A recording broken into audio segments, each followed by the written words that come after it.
नमस्कार, बहुत स्वागत है आपका। आप देख रहे हैं यूपी मांगे उत्तर और मैं हूं आपके साथ विवेक शुक्ला। 4 चरणों में हुए मतदान और मैराथन मतगणना के बाद पंचायत चुनाव की तस्वीर लगभग साफ हो गई है। नतीजे ना सिर्फ आईने की तरह साफ है, बल्कि माना ही जा रहा है कि 2022 के लिए आईना भी दिखा रहे हैं, क्योंकि ये चुनाव 2022 में होने वाले विधानसभा चुनाव से 1 साल पहले हुए हैं। लिहाजा इस पर सत्ता पक्ष और विपक्ष दोनों की निगाहें टिकी हुई थी। अपनी खोई जमीन तलाश रहे विपक्ष के लिए तो नतीजे उत्साह देने वाले हैं, लेकिन सत्ताधारी दल को बेचैन करने वाले नतीजे कहे जा सकते हैं। बीजेपी के किले में विपक्ष सेंधमारी करने में कामयाब रहा। ऐसे में सवाल यह है कि क्या पंचायत चुनाव के नतीजे 2022 के चुनाव पर भी असर डालेंगे? क्या विपक्ष ने यह साबित किया है कि उसके भी जमीन मजबूती तौर पर तैयार है? आज चर्चा इसी मुद्दे पर करेंगे कि क्या कहते हैं पंचायत चुनाव के नतीजे। खास मेहमान हमारे साथ जुड़ेंगे, लेकिन उससे पहले देखिए ये रिपोर्ट।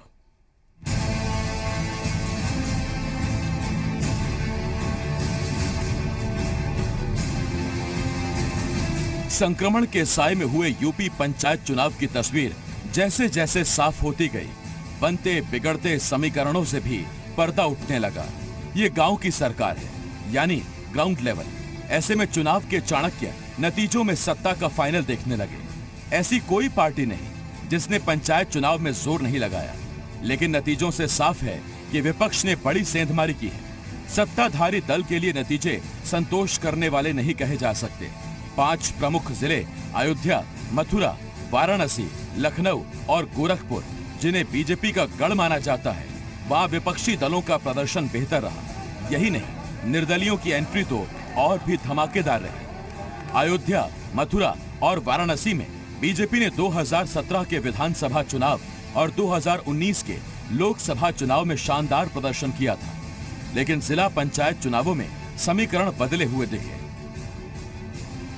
अयोध्या में समाजवादी पार्टी ने 18 सीटों पर जीत हासिल की और बीजेपी 8 सीटों पर जीती।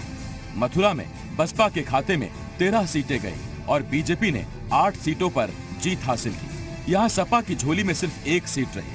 वाराणसी में भी विपक्ष का ही दम दिखा। वाराणसी में कुल 40 सीटों में से एसपी को 14, बीजेपी 8 और अपना दल को 3 सीटें मिली। लखनऊ में सपा 10, बसपा 4 और बीजेपी 3 सीटों पर जीती। गोरखपुर में बीजेपी को 19 सीटें मिली तो सपा ने भी 19 सीटें लाकर पूरी टक्कर दी। यहाँ 27 सीटों पर निर्दलियों का बोलबाला रहा। समाजवादी पार्टी, जिसने अपने बाहुबल गुंडागर्दी के दम पर पूर्व में पंचायत चुनाव पर कब्जा कर रखा था, उसको दूसरे स्थान पर ढकेलते हुए प्रथम स्थान प्राप्त किया है। भारतीय जनता पार्टी के प्रत्याशी सर्वाधिक सीटों पर जीते हैं। कुछ एक जगह के परिणाम हमारे आशानुकूल नहीं हैं। गांव की सरकार में समीकरण बदले बदले दिखे। अपना अस्तित्व तलाश रही समाजवादी पार्टी और बहुजन समाज पार्टी का मनोबल चुनाव नतीजों ने जरूर बढ़ाया होगा। जिला पंचायत के वार्डों की बात करें तो बीजेपी और विपक्ष में कांटे की टक्कर दिखी। जिला पंचायत के 768 वार्डों में बीजेपी के प्रत्याशी जीते, जबकि सपा के 759 प्रत्याशियों ने जीत दर्ज की। बसपा के 369 उम्मीदवार जिला पंचायत के वार्डों में जीते और कांग्रेस सिर्फ 80 वार्ड पर बाजी मार पाई। पंचायत चुनाव में निर्दलीय उम्मीदवारों का धमाकेदार प्रदर्शन रहा। 1071 वार्डों पर निर्दलीय उम्मीदवारों ने जीत दर्ज की। कांग्रेस पार्टी लगातार जो उत्तर प्रदेश के मौजूद सवाल हैं, चाहे नौजवानों के रोजगार की बात हो, किसानों की समस्याएं हो या महिलाओं के ऊपर जो दिन पर दिन अत्याचार हुआ, उसको लेकर लगातार सवाल उठाए कि 2017 में जो वादे किए थे आपने, 2019 में किए थे, उन्हें पूरा करिए। लेकिन ये सरकार सिर्फ और सिर्फ उत्तर प्रदेश के लोगों के बीच में धर्म और जाति का जहर घोलती रही, बांटती रही लोगों को। उत्तर प्रदेश के पंचायती चुनाव में समाजवादी पार्टी ने जिस तरह से बनारस, प्रयागराज, अयोध्या, लखनऊ और गोरखपुर में भारतीय जनता पार्टी को धूल चटा दी है, इससे साफ जाहिर है उत्तर प्रदेश के अंदर में जब 2022 का इलेक्शन होगा तो यहाँ समाजवादी पार्टी का परचम लहराएगा, क्योंकि उत्तर प्रदेश की जनता ने विकास की राजनीति को चुन लिया है। वो जानती है कि समाजवादी पार्टी एक ऐसी पार्टी है जो उत्तर प्रदेश के अंदर में विकास कर सकती है। गांव की सरकार का गणित सामने है, ग्राउंड लेवल पर किसकी कैसी केमिस्ट्री है, ये तस्वीर उभर कर आ गई है। कईयों के समीकरण बने तो कईयों के बिगड़े हैं। दिग्गजों की भी प्रतिष्ठा दांव पर लगी। ऐसे में सवाल ये है, क्या ये चुनाव 2022 के लिए आईना है? क्या ये नतीजे सियासत के सूरमाओं को नए सिरे से रणनीति बनाने पर मजबूर कर देंगे? ब्यूरो रिपोर्ट, जी मीडिया। जी हाँ, तो सवाल कई सारे हैं कि ये नतीजे क्या कहते हैं। सवाल ये भी है कि क्या गांव में सरकार की पकड़ कम हुई है। सवाल ये भी है कि गांव की सरकार चुनते वक्त क्या मुद्दे अलग अलग होते हैं।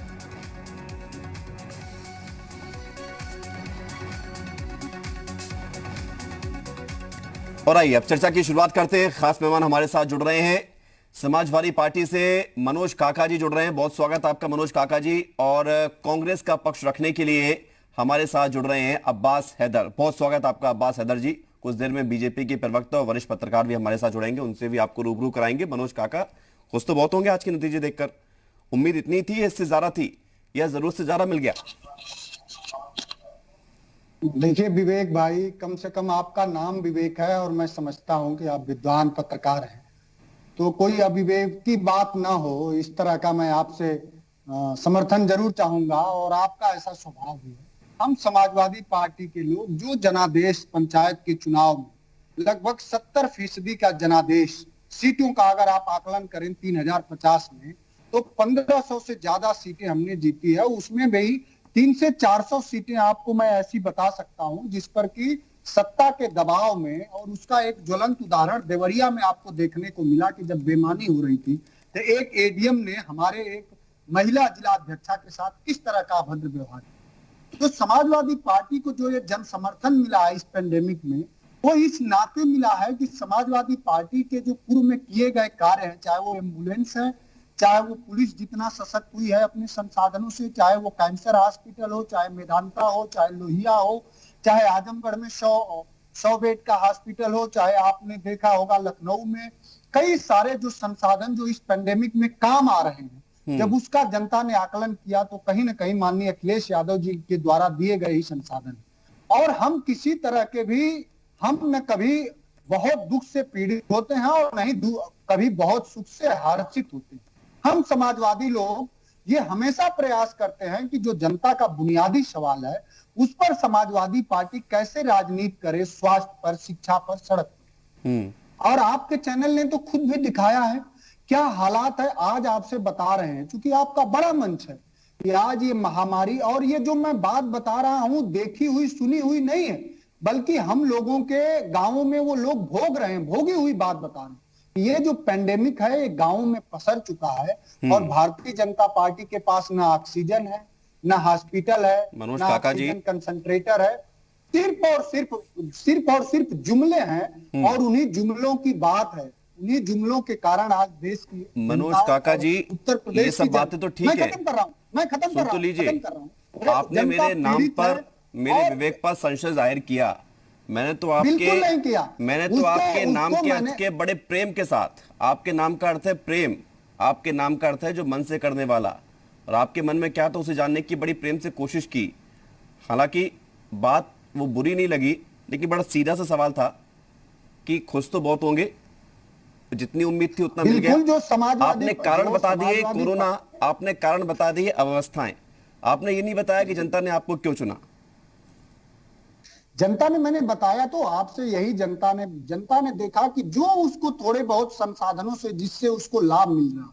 मैं कह रहा हूं कि जो भारतीय जनता पार्टी के भी प्रिय साथी हमारे बैठे होंगे, क्या वो बता पाएंगे कि विगत 4-4.5 सालों में अगर कोई इन्होंने मेदांता जैसे हॉस्पिटल बनवाया हो, लोहिया जैसे इंस्टीट्यूट बनवाया हो, कैंसर हॉस्पिटल जैसे कोई इंस्टीट्यूट बनाया हो, या 200 बेड का मातृ शिशु जैसे हॉस्पिटल कोई बनाया हो, या गोरखपुर में बीआरडी को कोई स्ट्रेंथेन किया हो, या सारे सवाल के जवाब ले लेंगे जैसे बीजेपी की प्रवक्ता जुड़ेंगे। अगर कहीं इन्होंने काम किया होगा विवेक भाई, तो प्रत्यक्ष को प्रमाण की तो आवश्यकता होती नहीं। कहीं इनका यानी बनाया कि हुआ कोई हॉस्पिटल होगा तो जिस तो वो कोरोना दिखे में ना। हुए चुनाव तो को इन्होंने लेकर कोई आप बीजेपी को अभी घेर रहे थे, उसी कोरोना में हुई अव्यवस्था से आपको फायदा हो गया, ये माने? अब अव्यवस्था से फायदा, अव्यवस्था की जो पीड़ा थी उसको जनता ने समझा है और हम उसकी पीड़ा को समाजवादी पार्टी और हमारे राष्ट्रीय अध्यक्ष जी ने कहा है कि जो विपक्ष से सकारात्मक सहयोग हो सके वो सारा लीजिए, लेकिन कुछ तो प्रबंधन करिए। सरकार को जो इतना मुख्यमंत्री राहत कोष में, पीएम में जो उतना प्राइम मिनिस्टर राहत कोष में जो पैसे आए, आप उसका हिसाब दीजिए। जनता का अकाउंटेबिलिटी तो होनी चाहिए ना। आपने क्या किया जब लोगों को ऑक्सीजन नहीं है, हॉस्पिटल नहीं है, रेमडेसिविर नहीं है? मैं आपको 50 ऐसे सीएमओ के उदाहरण बता सकता हूं। बिल्कुल गिना सकते हैं तो ऑनलाइन, नहीं, बिल्कुल गिना सकते में हैं, अभी हमें जरूरत ही नहीं है, वो बिल्कुल गिना सकते हैं विवेक भाई, क्योंकि स्थिति है, जी स्थिति है। अब्बास सदर जी से और सवाल मुझे खुशी पूछूंगा है कि आप जैसा मनोज विद्वान काका जी, पत्रकार कम से कम जो लोग पीड़ा से पीड़ित हैं उसको स्वीकार कर रहे मनोज हैं। और काका जी, रामायण में एक चौपाई है विवेक भाई, एक रामायण में चौपाई है, ये लोग बहुत राम की बात करते हैं कि जासु राज प्रिय प्रजा दुखारी, सो नृप अवश्य नरक अधिकारी। जिस राजा के राज में प्रजा दुख से पीड़ित हो वो राजा नरक का अधिकारी होता है। तो आप राजा कौन है? मैं समझता हूं कौन जाएगा ये उस तो राजा को नरक ही नसीब होगा। और नरक में कौन जाता है, कौन नहीं जाता है, ये चर्चा का विषय नहीं है। मनोज काका जी, थोड़ा सा मैं रोकूंगा, 10 मिनट गुजर गए हैं सर, आप बोलोगे तो बाकी मेहमान क्या करेंगे? थोड़ा सा रुकिए मनोज काका जी। अभी आपने ये नहीं बताया कि आपको क्यों चुना गया, आपने ये जरूर बता दिया कि क्या क्या कमियां थी। मनोज काका जी अब थोड़ा सा रुकिए। अब्बास सदर साहब, सवाल मेरा आपसे, खुश हैं अपने प्रदर्शन को देखकर? जी, 2.5 का आंकड़ा भी पार नहीं कर पा रही है कांग्रेस।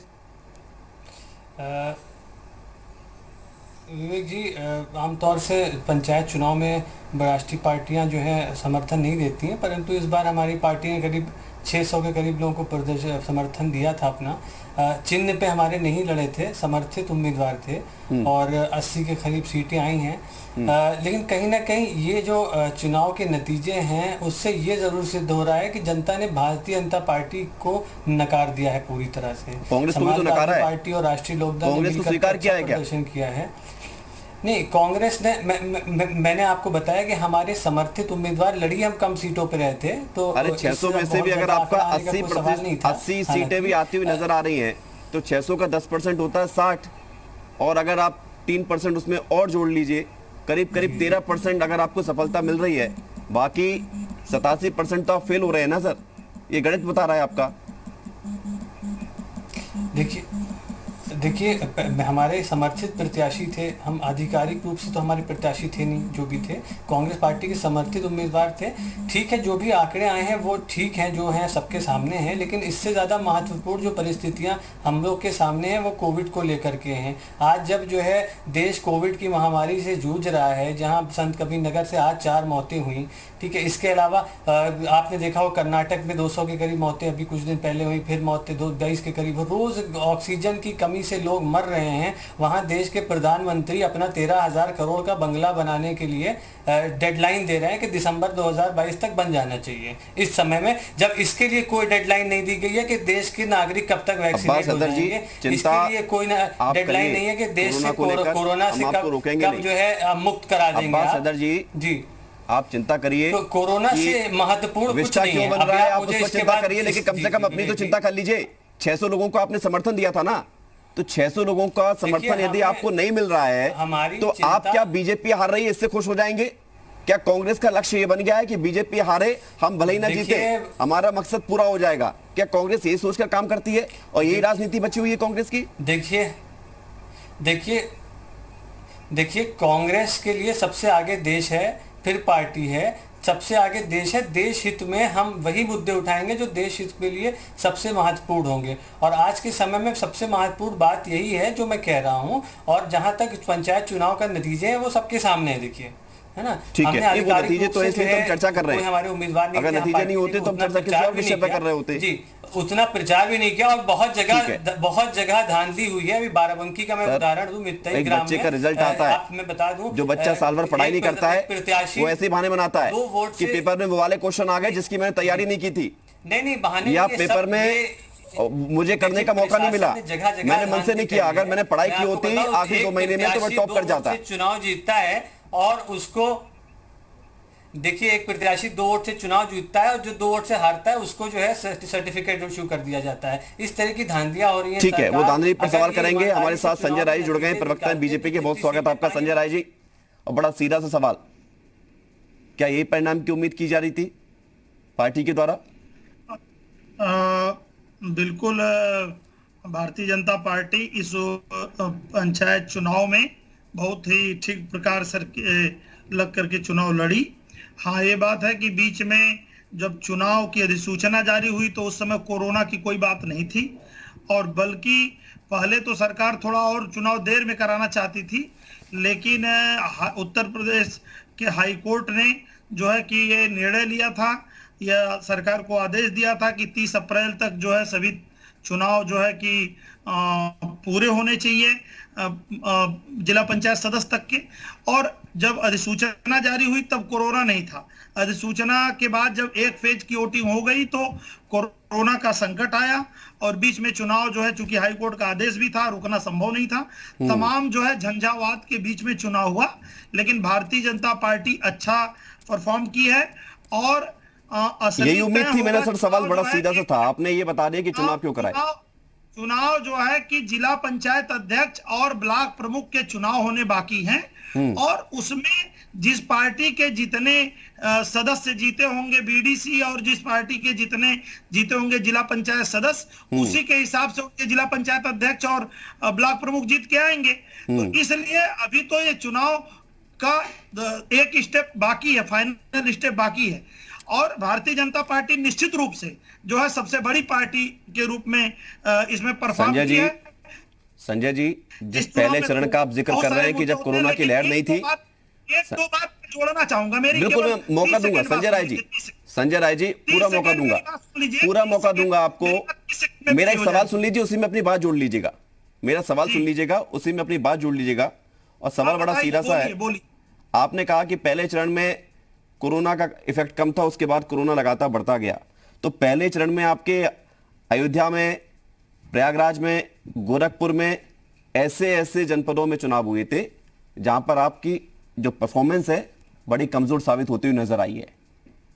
आप केवल कोरोना का बहाना बनाकर या कोरोना के आधार पर अगर रिजल्ट तय करते हैं तो ये बात आपकी रही जो आपने कही थी, उस पर मैंने बात रखी। दूसरा सवाल यह है कि क्या 2022 की तस्वीर साफ हो रही है यहां से?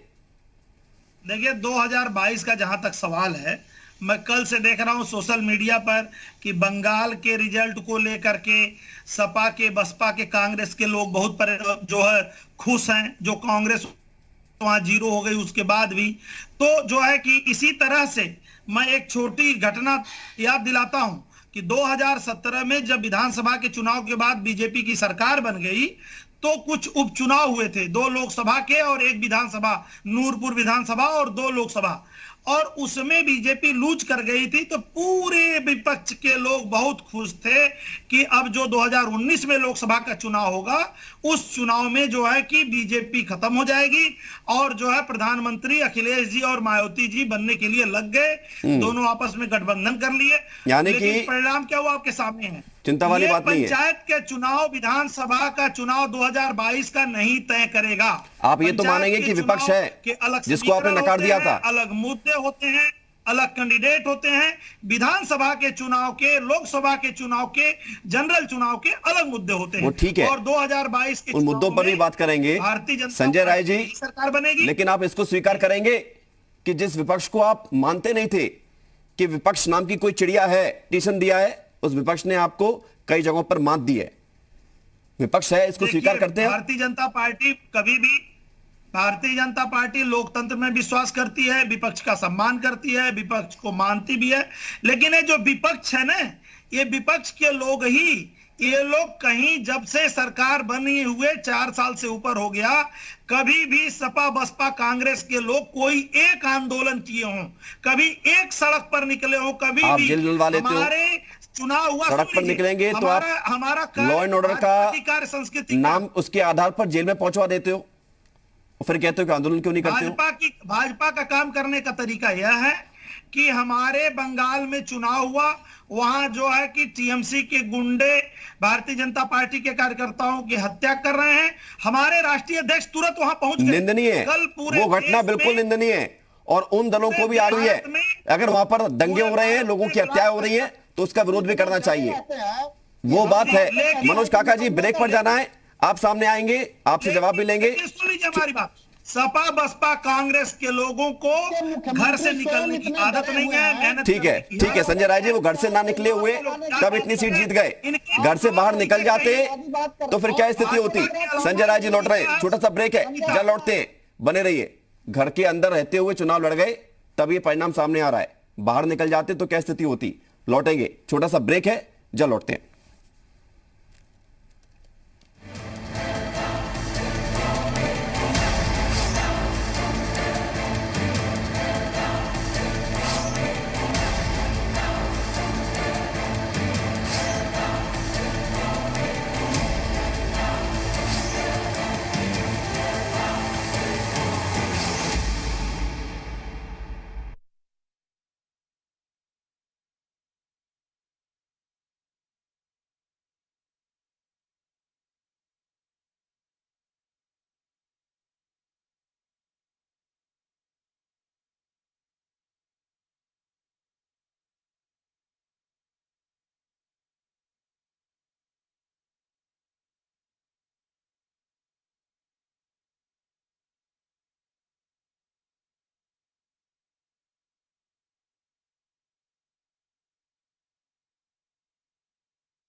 ब्रेक के बाद स्वागत है आपका। लगातार हम चर्चा कर रहे हैं पंचायत चुनाव के जो नतीजे सामने आए हैं, ये संदेश क्या देते हैं, मैसेज क्या देते हैं सभी दलों के लिए, चाहे वो बीजेपी के लिए हो, चाहे वो समाजवादी पार्टी के लिए हो, चाहे बीएसपी के लिए हो या कांग्रेस के लिए हो।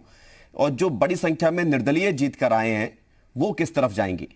क्योंकि आमतौर पर एक धारणा है कि जो सत्ताधारी दल होता है उनकी तरफ ही निर्दलीय मूव करते हैं, जाते हैं उधर, उनको सपोर्ट करते हैं। क्या यहां पर भी ऐसा ही होगा?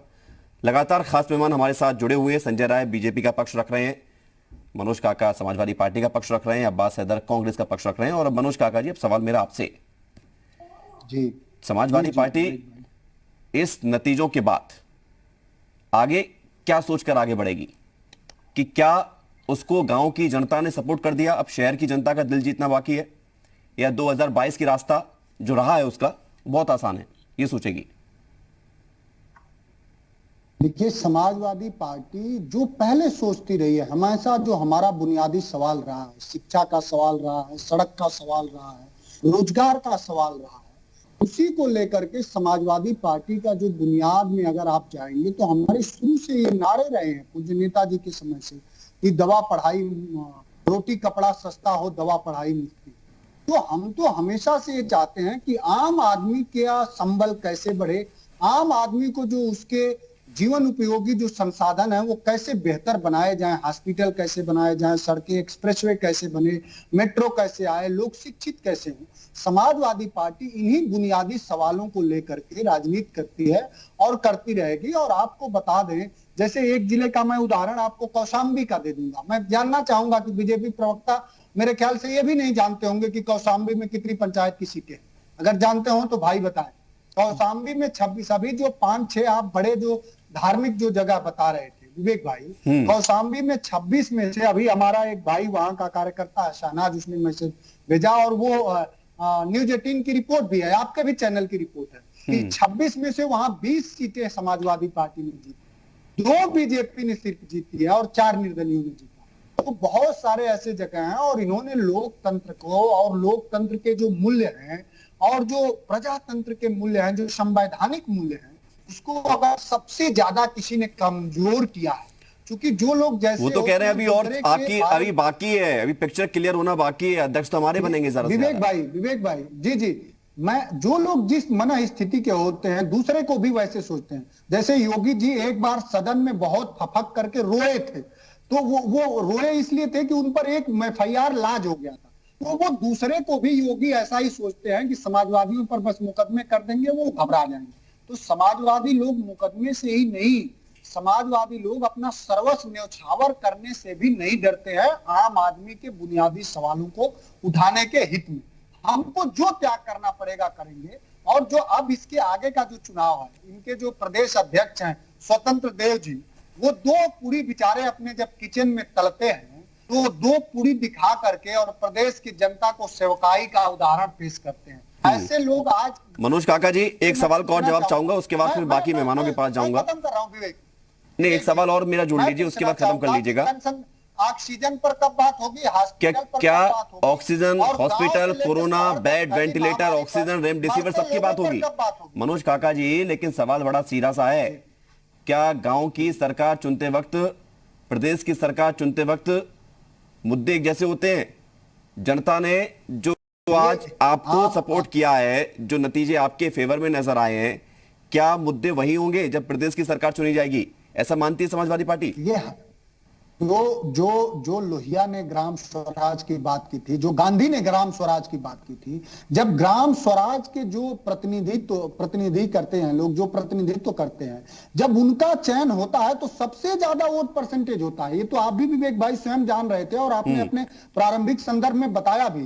तो जो पंचायत के चुनाव में जो रिजल्ट आते हैं और जिस पार्टी के फेवर में आते हैं, मेन इलेक्शंस में, विधानसभा के चुनाव में, वो और बड़े अंतर से जीत होगी। ठीक है, आपको लौटते हैं अब आपके पास, थोड़ा सा इंतजार करिए। मनोज काका जी आपके पास आते हैं, आपकी बात आ गई है, थोड़ा सा धैर्य रखिए आप। संजय राय जी, अब सवाल मेरा आपसे, आप कह रहे हैं एक तरफ कि अभी पूरी पिक्चर साफ होना बाकी है और आपके ज़्यादा जिला पंचायत अध्यक्ष बनेंगे आपकी पार्टी के, लेकिन 2022 की बात इसलिए घूम फिर कर सामने आ जाती क्योंकि आपका अगला लक्ष्य वही है, अगली बार आपको चुनाव में जाना है। तो मुद्दे भले ही अलग हो, आपको लगता है कि कोरोना के चलते ये स्थिति हो गई, कि गांव की जनता ने आपको नकार दिया, या फिर आप गांव की जनता तक पैठ नहीं बना पाए? बीजेपी जो शहरों की पार्टी कही जाती थी पहले, बीच में गांव तक पहुंच बनाई, अब वापस से वही स्थिति हो रही है क्या? भारतीय जनता पार्टी गांव की पार्टी थी, है और रहेगी। और समाजवादी पार्टी जो है कि प्रत्याशी तक नहीं घोषित की थी बहुत सारे जिलों में, और ये झूठ बोला जा रहा है कि समाजवादी पार्टी के लोग जीत गए। और तीसरी बात, अभी बात कर रहे थे सपा के लोग लोकतंत्र की। लोग 2017 में भारतीय जनता पार्टी तो पंचायत चुनाव में बहुत कम जीती थी, लेकिन क्या विधानसभा में भारतीय जनता पार्टी कितनी सीट जीती? अलायंस के साथ 325। फिर भारतीय जनता पार्टी जो है कि जब चुनाव जनरल इलेक्शन होगा 2022 का, तो उसमें भारतीय जनता पार्टी जीत करके आएगी, अपने काम के बल पर आएगी। समाजवादी पार्टी एक परिवार की पार्टी है, और उस परिवार की पार्टी को तुष्टीकरण के आधार पर एक धर्म विशेष को जोड़ करके अपने साथ रखने का लोग प्रयास करते हैं।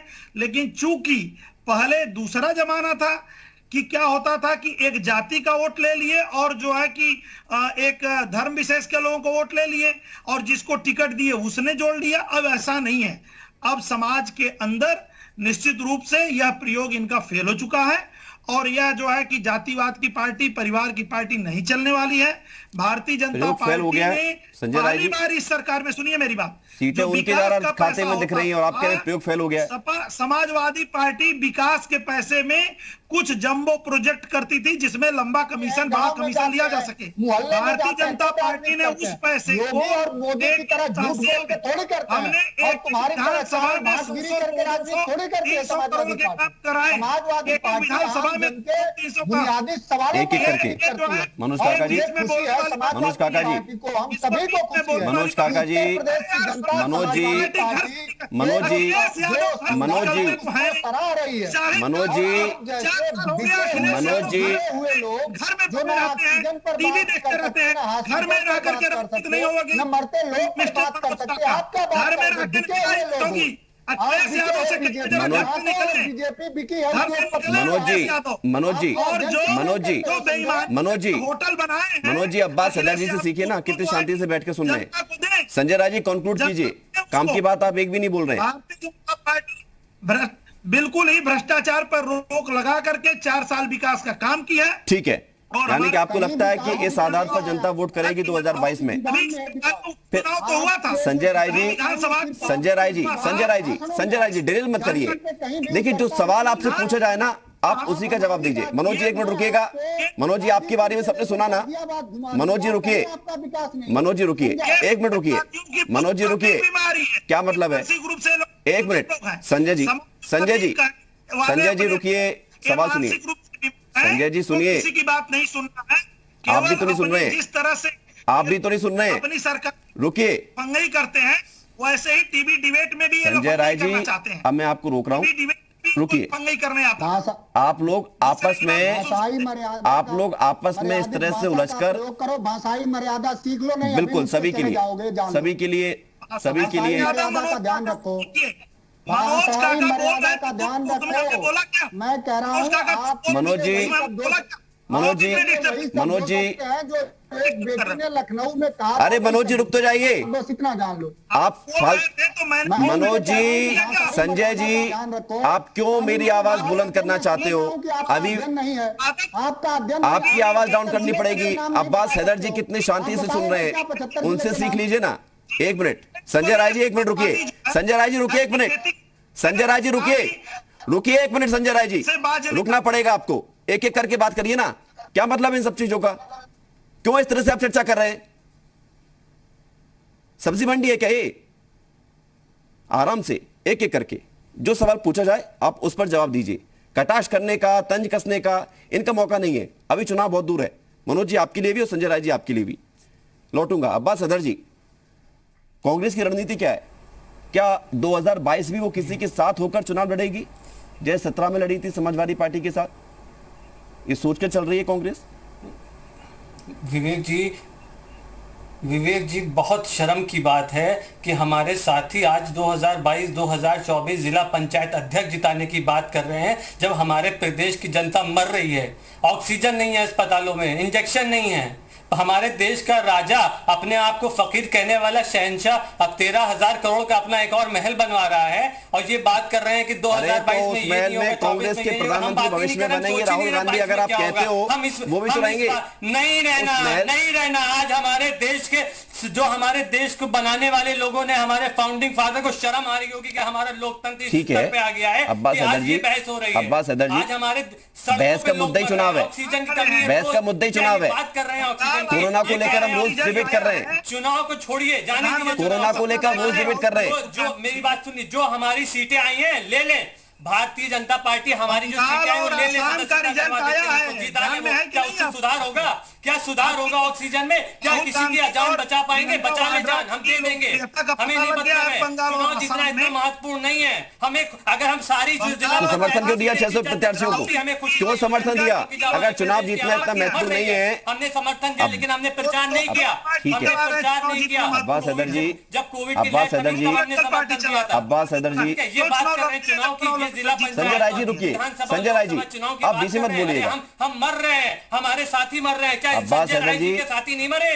अब्बास हैदर जी जानने वाला नहीं मरा, कोई बीमार नहीं है। तो आप अरे संजय राय जी रुकिए ना, मैं जवाब, मैं हूं ना, बैठा हूं ना, मैं एंकरिंग कर रहा हूं ना, आप ही पूछ लीजिए सारे सवाल एक दूसरे से। रुकिए ना। 30 तारीख को 19 लाख टेस्ट हुए। मेरी बात पूरी होनी। अब्बास हैदर जी, अब्बास हैदर जी, कोरोना पर कल डिबेट कर लूंगा, मैं आपको बुला लूंगा। कोरोना पर कल डिबेट करके आपको बुला लूंगा, तब रखिए कितने आंकड़े रखना है आपको। तब ये भी बताइएगा कि छत्तीसगढ़ में क्या स्थिति है, पंजाब में क्या हालात है और महाराष्ट्र में क्या स्थिति है। कल कोरोना पर डिबेट रख लूंगा और आप आइएगा और तब रखिएगा आंकड़े। बिल्कुल आज चुनाव की स्थिति है, चुनाव पर बात करिए। ये लोग सिर्फ टेस्टिंग कम कर रहे हैं, आंकड़े बढ़ रहे हैं। हो सकता है ये दिखाए ना आंकड़े बढ़ रहे हैं, टेस्टिंग कम किए जा रहे हैं। ठीक है, तो ये बात तब रखिए ना जब मुद्दा आप क्यों भटका रहे हो। 700 लोग कोरोना, आपको कोरोना की इतनी चिंता है तो बाकी राज्यों में क्यों आपने चुनाव लड़ा? मना कर देते ना। बाकी राज्यों में क्यों चुनाव लड़ा आपने? से महत्वपूर्ण विषय कुछ नहीं है इस देश में। वाह, इस समय हमारे तो चुनाव में भी शामिल ना हुई है ना। चुनाव रैलियों से क्यों राहुल गांधी केरल में जाके मछुआरों के साथ गोता लगा रहे थे समुद्र में? क्यों वो चुनाव प्रचार करने पश्चिम बंगाल में गए? आप दोनों बातें कर लेते हो। पहले हमारे ही नेता ने, सबसे पहले हमारे ही नेता ने चुनाव प्रचार बंद किया। अच्छी बात है, वो भी कब किया? जब 4 चरण निकल गए, 5वें चरण में चुनाव प्रचार करने का और अगले दिन मना कर दिया। लेकिन वो स्थिति थी, अच्छी बात है, तारीफ है, उसकी तारीफ भी की हमने। लेकिन अब्बास हैदर जी, बड़ा सीधा सवाल है, मैंने बड़ा सिंपल सवाल पूछा था आपसे, आपने उस सवाल का जवाब न देकर सारी रामायण कह दी, सारी महाभारत आपने बता दी कि कोरोना में क्या दिक्कत है। कोरोना पर चर्चा कर लेंगे, आपको बुला लेंगे, आप आंकड़े बता दीजिएगा। अब 2022 की अगर बात कर ले, चुनाव लड़ेंगे नहीं लड़ेंगे विधानसभा का, या उस समय कोरोना रहा तो मना कर देंगे कि हमें चुनाव नहीं लड़ना है? बिल्कुल, मैं आपको बिल्कुल चुनाव लड़ेंगे, बिल्कुल चुनाव लड़ेंगे, बिल्कुल चुनाव लड़ेंगे और जीतेंगे। और आज लेकिन अगर कैसे जीतेंगे? पूछेंगे कि 2022 चुनाव आपके साथ कौन से ऐसे समीकरण है जो आपको लग रहा है कि आपको जीत लाएंगे? आप जवाब देने नहीं देंगे। नहीं बोल रहा हूं ना मैं, आप कह रहे हैं जीतेंगे, तो उसका आधार बताइए। हमारा दुर्भाग्य है कि आप जातीय और धर्म के समीकरण पे ही राजनीति कर रहे हैं। इन्होंने धर्म विशेष और लोकसभा विधानसभा सारी बात करी, लेकिन चुनाव कराने में जिन लोगों की मौत हो गई, आपके तो जिला पंचायत का सदस्य जीत गया जिसने वोट डाल के, जिसकी यहाँ मौत होगी उसको पूछने आप गए। एक आर्मी का कर्नल रिटायर्ड आज रो रहा था कि उसके बच्चों को कोई पूछने वाला नहीं है, वो कोविड से पीड़ित है। ठीक है, क्या ये भारतीय जनता पार्टी कोई नेता गया? फिर अब्बास हैदर आप वही बात करने लगे जिसको रोका था मैंने। सब पे पठानकोट पे वोट लेना तो इन्हें आप मतलब बात नहीं करोगे, समझ सकते हैं आधार क्या है बात करने का। नेपोलियन शब्द कम पड़ रहे हैं क्या? बात खत्म करना चाहूंगा। अरे बस ठीक है, नेपोलियन की एक बात से अपनी बात खत्म करना चाहूंगा। If you want to succeed in the world, promise everything, deliver nothing. अगर आप दुनिया में कामयाब होना चाहते हैं तो सब वादे करिए और झूठ करिए, कुछ भी ना निभाइए। यही करते हैं, सिर्फ वादे करते हैं, झूठ। आप क्या करते हो? आप लोग क्या करते हो चुनाव में? सवाल का जवाब आप लोग क्या करते हो चुनाव में? 2022 में हम काम करके दिखाते हैं। हमने इस देश को बनाया, फिर भी जनता नकार देती है। ठीक है, आपने 22 का चुनाव का आंसर नहीं दिया है, अब मैं आपके पास समय नहीं दे सकता, समय समाप्त हो रहा है। लोकतंत्र है संजय राय जी, अब बोलिए। लोकतंत्र को कहीं राजशाही बनाना चाहते हैं अगर, ये तो बना नहीं पाएंगे। ठीक है संजय राय जी, अब बड़ा सीधा। अब्बास हैदर जी, समय समाप्त हो गया सर, पूरा टाइम आपको नहीं दे सकता मैं। आप सवाल का जवाब छोड़कर सारी बकवास करते हो। धन्यवाद विवेक जी। उन पार्टियों की एक बहुत बड़ी बीमारी है, बकवास नहीं करता हूं मैं, सच बात कहता हूं। ठीक है सर, संजय राय जी, सवाल सुनिए। संजय राय, बगैर सवाल सुने शुरू मत हो जाइए। इनको ईवीएम में खामी नहीं आती है। संजय राय जी बीजेपी की रुकिए, एक बड़ी खबर आ रही है, बता दें आपको। रुकिए जरा एक मिनट, बंगाल के अंदर रुकिए, लौटना पड़ेगा। एक बड़ी सरकार खबर आई दर्शकों को बता दें, और इस बीच की बड़ी खबर यह है कि गौतम बुद्ध नगर में बरौला की झुग्गियों में भीषण आग लग गई है। दर्दनाक खबर सामने आ रही है, कई लोगों के झुलसने की सूचना भी है। बड़ी खबर, बरौला की झुग्गियों में आग लगने की यह खबर गौतम बुद्ध नगर से आपको बता रहे हैं। थाना 49 का यह मामला है, नोएडा के सेक्टर 49 थाना क्षेत्र का मामला। ये देखिए भयानक आग लगी है, गौतम बुद्ध नगर से खबर है। बरौला के झुग्गियों में आग लगने की तस्वीर आपको बता रहे हैं, कई लोगों के झुलसने की भी खबर सामने आ रही है। हालांकि फायर ब्रिगेड की गाड़ियां मौके पर पहुंचने के लिए रवाना हो चुकी हैं, आग बुझाने की कोशिश की है, लेकिन ये आग बड़ी भयानक है। आप देखिए दूर से जो आग की तस्वीर सामने आई है, ये कई झोपड़ियों में, दर्जनों झोपड़ियों में आग लगने की खबर है। नोएडा के सेक्टर 49 स्थित बरौला की झुग्गियों में आग लगी है। तस्वीर आपको दिखा रहे हैं, बड़ी दूर तक ही आग लगी है और कई लोगों के झुलसने की खबर सामने आ रही है। कुछ लोग इस आग में फंसे भी हो सकते हैं, हालांकि अभी इसकी पुष्टि नहीं हुई है, लेकिन जिस तरह से आग लगी और जितनी संख्या में लोग यहां पर रहते हैं, उससे ये अंदाजा लगाया जा रहा है कि कुछ लोग इस आग से हताहत हुए हैं। फायर ब्रिगेड की टीम मौके पर पहुंच चुकी है, कोशिशें की जा रही हैं, लेकिन आग बड़ी भयानक है। गौतम बुद्ध नगर से तस्वीर आपको पहुंचा रहे हैं। गौतम बुद्ध नगर से तस्वीरें, सेक्टर 49 इलाके का ये पूरा मामला है। गौतम बुद्ध नगर से खबर है, झुग्गी झोपड़ी में आग लगी है। बरौला की ये झुग्गी झोपड़ियां, दर्जनों यहाँ पर झुग्गियां हैं और बड़ी संख्या में लोग यहाँ पर रहते हैं। आग किन कारणों से लगी है यह भी साफ नहीं हो पाया है। संभवतः बताया जा रहा है कि शॉर्ट सर्किट के चलते आग लगी हो, लेकिन ये जांच का विषय है। जांच होगी तो सही जानकारी सामने आएगी, लेकिन उससे पहले तस्वीर है ये हम आपको दिखा रहे हैं। ये भयानक उठता हुआ धुआं, ये भयानक आग। तो गौतम बुद्ध नगर से खबर। संजय राय जी, अब बड़ा सीधा सा सवाल मेरा आपसे, सिर्फ सवाल सुनिएगा, उसके बाद उसी से जुड़ा हुआ जवाब दीजिएगा। आपने कहा कि अभी फाइनल रिजल्ट आना बाकी है, तो फाइनल रिजल्ट कैसे अपने फेवर में लाएंगे? ऐसे कितने जनपद हैं जहां आपको लग रहा है कि आपके ही चिन्ह पर खड़े हुए प्रत्याशी जो जीत गए हैं वो अध्यक्ष बनवा देंगे? देखिए, ये तो नहीं अभी कहना, एग्जैक्ट नहीं संख्या दी जा सकती, लेकिन दो बात हुई है। भारतीय जनता पार्टी से बहुत सारे लोग जो टिकट नहीं पाए, वो जो है कि रिबेल करके लड़े, उसमें से भी जीत करके आए हैं। मैं नाम गिना सकता हूं एक एक जिले में। और बहुत सारे निर्दल प्रत्याशी भी हैं जो है, वो भी हमारे ही विचारधारा के लोग, बहुत सारे लोग जो है कि जो टिकट चाहते थे नहीं पाए। तो कुल मिला करके ये जो एक हाइप बनाई जा रही है कि समाजवादी पार्टी के लोग जीत गए हैं, ये निहायत झूठ है। समाजवादी पार्टी के एक एक जिले में 2-2, 3-3 सूचियां घोषित हुई थी, जो है कि ये एक ग्रुप एक सूची घोषित कर दिया, दूसरा ग्रुप दूसरा। तो टैली आ रही है संजय राय जी, ये सब झूठा है? जो टैली में बता रहे हैं कि 750 से ज्यादा सीटों पर समाजवादी पार्टी की जीत हुई है, वो सब झूठ है? बिल्कुल, समाजवादी पार्टी भी जीती होगी, बसपा भी जीती है, कहीं कांग्रेस भी जीती है, लेकिन समाजवादी पार्टी की जो इतनी बड़ी संख्या आ रही है नहीं। ठीक है, बात गलत है। अब फाइनल रिजल्ट से पता चल जाएगा, एक दो दिन का और इंतजार करिए। समय समाप्त हो गया है। आप अगर इसी में खुश है कि समाजवादी पार्टी झूठ बोल रही है तो आपको बधाई। समाजवादी पार्टी के होंगे तो समाजवादी पार्टी। ठीक है, धन्यवाद। समय समाप्त हो गया है, बड़ी खबर पर जाना है। बहुत शुक्रिया आपका संजय राय जी। मनोज